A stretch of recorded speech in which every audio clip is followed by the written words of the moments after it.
instruite et diligentée par son prédécesseur de la justice, Nicole Belloubet.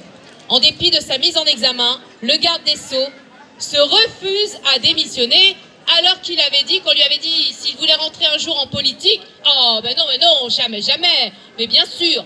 Et ils s'accrochent tous au pouvoir parce qu'ils ont tellement de casseroles que s'ils sautent, eh bien, l'immunité part avec l'eau du bain.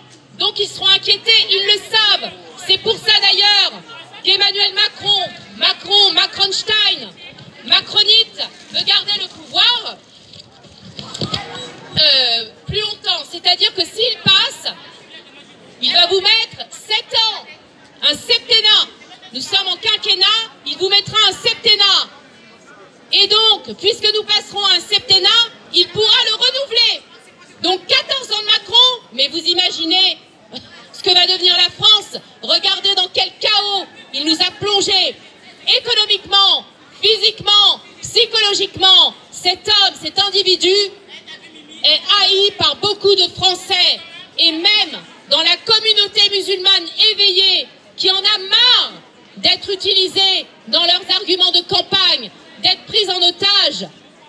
Beaucoup de la communauté maghrébine, de la communauté musulmane qui sont français, ils sont français et ils ont le droit de voter pour qui ils veulent. Ils n'ont pas à avoir peur de Madame Le Pen parce que de toute façon, après le vote, si elle passe, il y aura les législatives et vous aurez bien le loisir de voter pour Mélenchon ou qui vous voudrez. C'est ça, il faut jouer stratégie pour évincer la Macronie. Ça suffit quoi, voilà, je n'ai plus rien à dire, je vais passer le mot à Fatih et à Sébastien après. Voilà. Oui. C'est-à-dire, je crache sur la Macronie, monsieur. Vous savez quoi, j'ai voté Mélenchon, je ne voterai jamais Le Pen. Eh ben pourquoi? Ça veut dire quoi? Vous n'êtes pas français? Monsieur, on n'est pas chez Hanouna. Non, il a le choix, Non, mais il a le choix, Nora, il a le choix, c'est son choix. Lui, tu le reconnais pas, il est souvent c'est son choix, c'est son choix. À défendre sa dose. C'est son choix. On n'est pas chez Hanouna, monsieur. On n'est pas chez Hanouna. On n'est pas chez Hanouna, mon ami. Retourne sur ton plateau. Non, c'est bon. C'est son. C'est un toxico. Attends. Bon, c'est pas grave. Nora, voilà. C'est son choix, c'est son choix. Non, mais... c'est ce qu'il veut. C'est son choix. Allez. Voilà la gauche. La gauche, elle est Nora. passée, mais elle est trop lâche pour le reconnaître. Donc, elles doivent attaquer. Ne tombe pas dans le piège. J'adore quand on parle de facho mais c'est son choix. et qu'on a des propos comme ça. C'est son choix. Qui est les plus fachos? Qui sont les plus fachos? Bon, d'accord? C'est son choix. Si on pense pas comme eux, si on parle pas comme eux, on est des fachos. Moi, je voudrais reprendre juste un truc. Est-ce que c'est sous le régime? Non, mais on vote pas Le Pen. On vote pas Le Pen. On vote pas Le Pen. On vote pas Le Pen. Moi, j'aime pas la politique, mais est-ce que c'est ce Marine président Le Pen il m'a traumatisé. qui a envoyé la milice à verbaliser des Français parce qu'ils avaient le drapeau bleu, blanc, rouge? Aujourd'hui, avec la Macronie, quand on se promène avec un drapeau français, on est facho.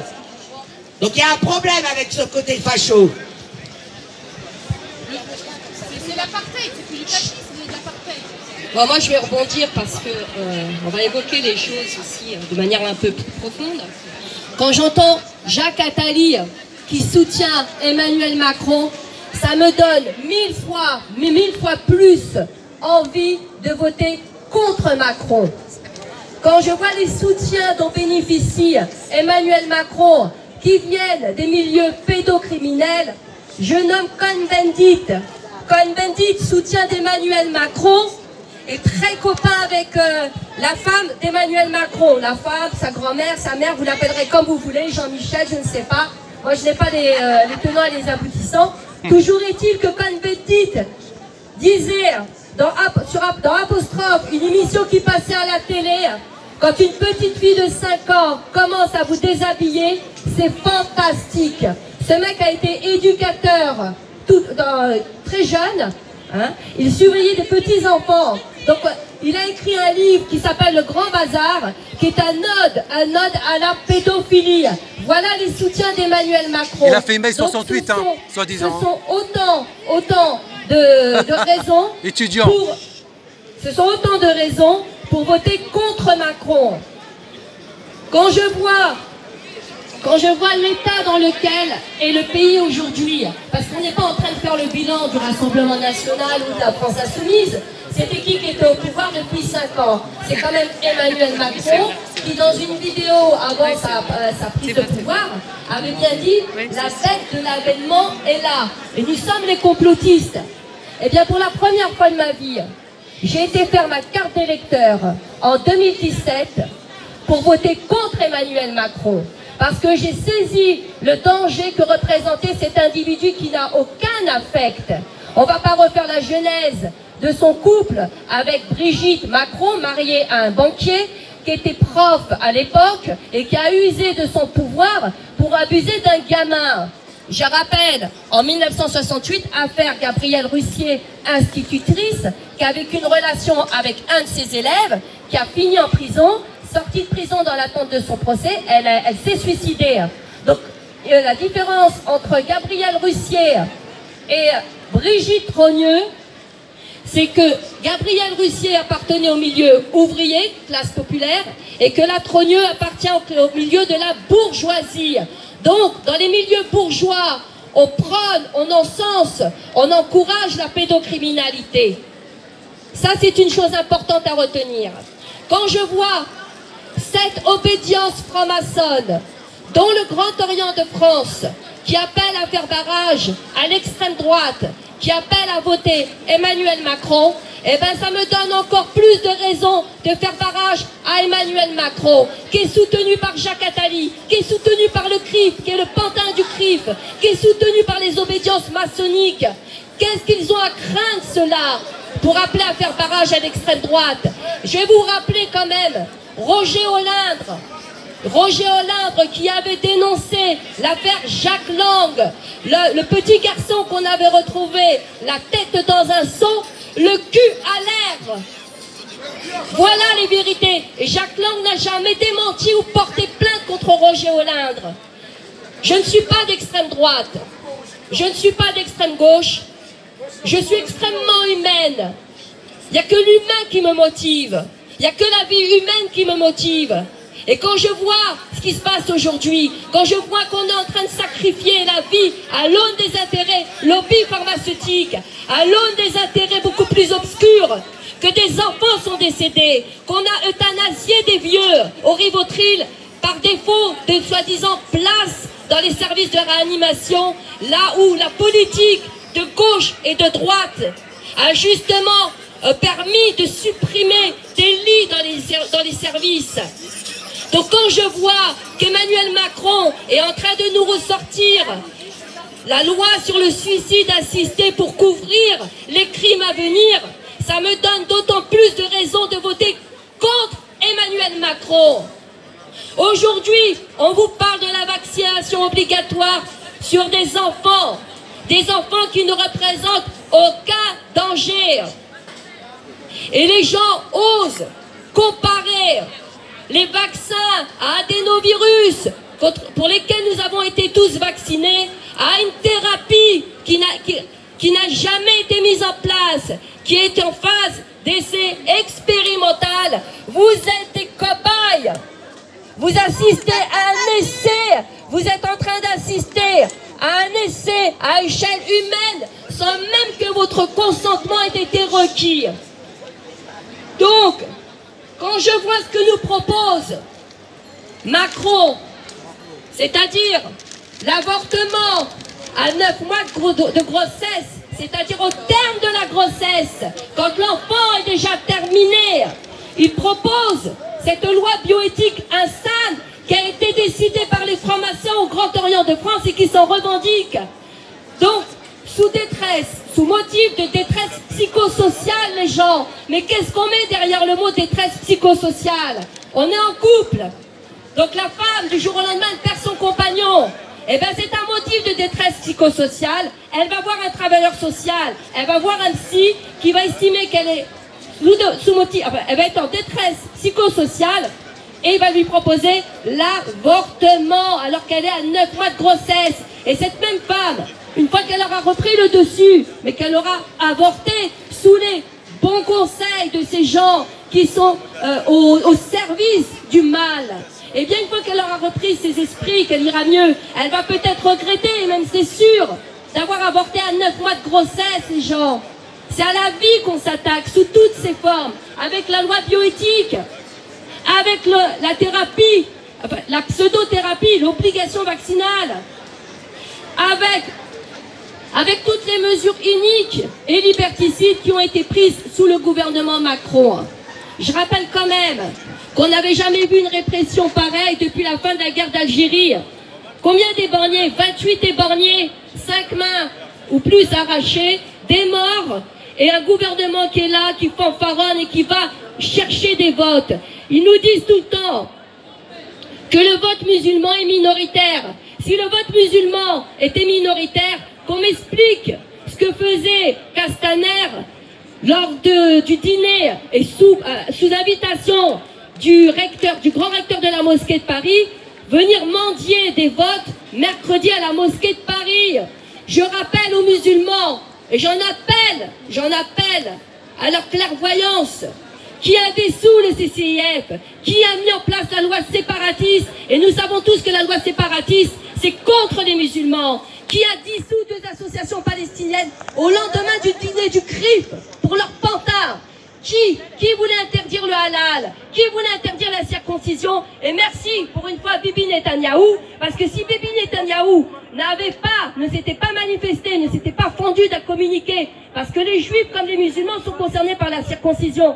Donc si Bibi Netanyahou n'avait pas fait un communiqué, eh ben la circoncision serait interdite en France.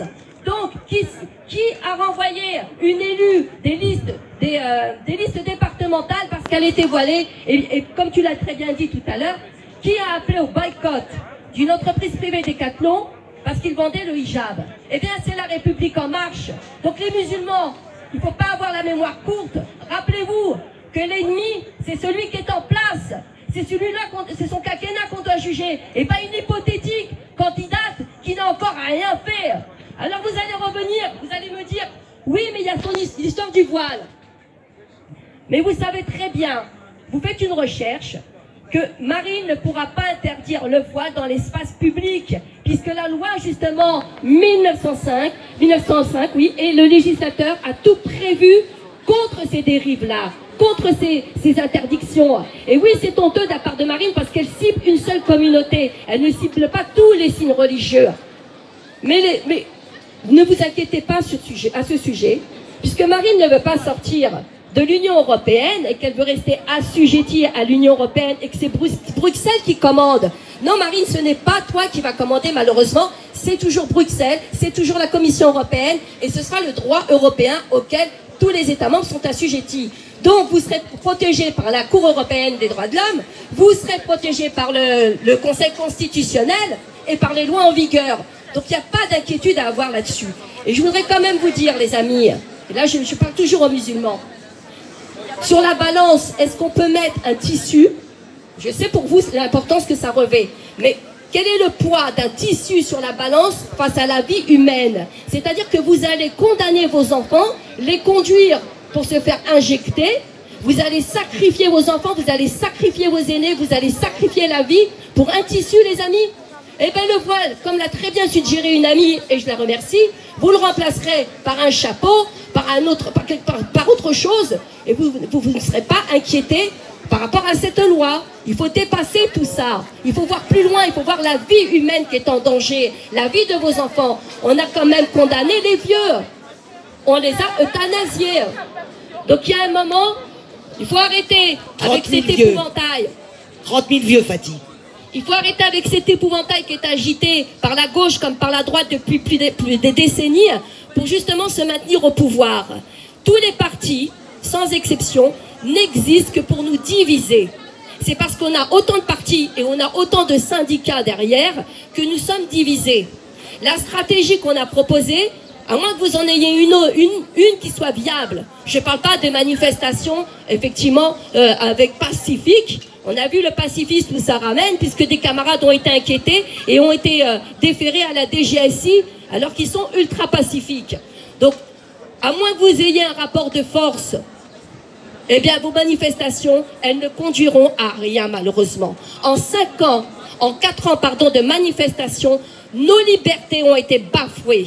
La répression a été majorée. On ne peut pas lutter avec un pouvoir qui dispose des avancées technologiques qu'il a aujourd'hui. On n'est pas en 68. C'est pas les pavés qui vont nous sauver, les gars. Non, non, c'est la stratégie. C'est-à-dire qu'on va troller le système et c'est de l'intérieur qu'on va le détruire, ce système. On a détruit les républicains qui se résument à rien aujourd'hui. On a détruit les socialistes qui se résument à 3 fois rien aujourd'hui. Il nous reste que 2 partis. Ces 2 partis vont s'affronter si on fait les choses de manière très stratège. Et une fois qu'on se sera débarrassé de tous ces partis, alors ce sera le pouvoir au peuple, par le peuple et pour le peuple. Et on fera émerger le vrai parti du peuple. C'est la seule chose vers laquelle nous devons aller, pour le bien de tous, pour l'union. Donc ça, c'était par rapport, la parenthèse, c'était par rapport à nos amis musulmans, dont je comprends l'inquiétude. Mais j'aimerais quand même revenir aussi sur un autre point, c'est cette histoire d'identité. On reproche aux Français d'être attachés à leur identité. Je crois qu'un jour, les amis, il va falloir qu'on ait un débat dépassionné sur ce qui se passe en France, sur nous, parce qu'on est toujours en train de pleurer les conséquences, on ne s'attarde jamais sur les causes. Dieu se rit des hommes qui pleurent les conséquences dont ils chérissent les causes. On est toujours en train de se poser en victime, et Kémy Séba, merci à lui, il l'explique très bien dans ses vidéos. Ça suffit d'être dans la posture victimaire, ça suffit d'être tout le temps dans la pleurniche. Il y a un moment, il faut qu'on dise les choses. Il y a un problème dans nos banlieues, il y a un problème dans nos quartiers. Alors oui, les médias qui sont au service du système, de l'oligarchie, du pouvoir, ne montrent qu'une facette de la banlieue et des quartiers. Ils ne montrent pas les gens qui réussissent. Ils ne montrent pas les gens qui sont parfaitement intégrés, qui ne posent pas de problème. Ils ne montrent que ceux qui justement perturbent les quartiers. Et les premiers à être perturbés, c'est les personnes qui vivent dans ces quartiers. Mais il y a un moment, comme je l'ai dit, on va arrêter la pleurniche, on va aller vers un débat dépassionné et on va poser les problèmes sur la table. On a nous aussi notre propre introspection à faire, notre responsabilité aussi à évoquer dans tout ça. Voilà. Donc, on reproche aux Français leur amour de leur pays. On reproche aux Français d'être attachés à leur identité. Mais je ne connais pas un seul pays au monde qui n'est pas attaché à son identité. En Algérie, quand ils manifestent bien avec leur drapeau et avec fierté. Mais même à Paris, quand ils manifestent avec le drapeau algérien. Et ils ont raison d'être fiers de ce qu'ils sont. Ils ont raison d'être fiers de leur identité et de leur nation. Pourquoi devrions-nous reprocher à ces Français-là qui sont attachés à leur identité? Pourquoi devrions-nous leur jeter l'opprobre, de leur dire qu'ils devraient avoir honte de leur emblème national, que ce soit leur drapeau ou que ce soit leur hymne, qu'on l'aime ou qu'on ne l'aime pas? Alors après, ceux qui me parlent du drapeau français lié à la République maçonnique, ceux-là, je veux bien les entendre. Mais les autres qui me disent, ce drapeau, oh, c'est un drapeau de facho, je ne les entends pas, les amis. Je suis désolée. Moi, je dis, je comprends tous ces Français qui sont attachés à leur identité. Je comprends tous ces Français qui expriment un ras-le-bol aujourd'hui, parce qu'on ne va pas se mentir, la France, elle n'est pas raciste. Elle n'a jamais été raciste. Sinon, nous ne serions pas aussi nombreux à être présents ici en France. C'est le pouvoir qui nous divise. C'est le pouvoir qui fait en sorte de mettre en place le délitement de la France. C'est le pouvoir par cette délocalisation, par la désindustrialisation, parce qu'il fait venir en France des personnes qu'on ne peut même plus aider, tellement que la France est à saturation d'un point de vue économique. Et je ne pense pas que ce soit aider ces gens-là que de faire de la déportation comme ça.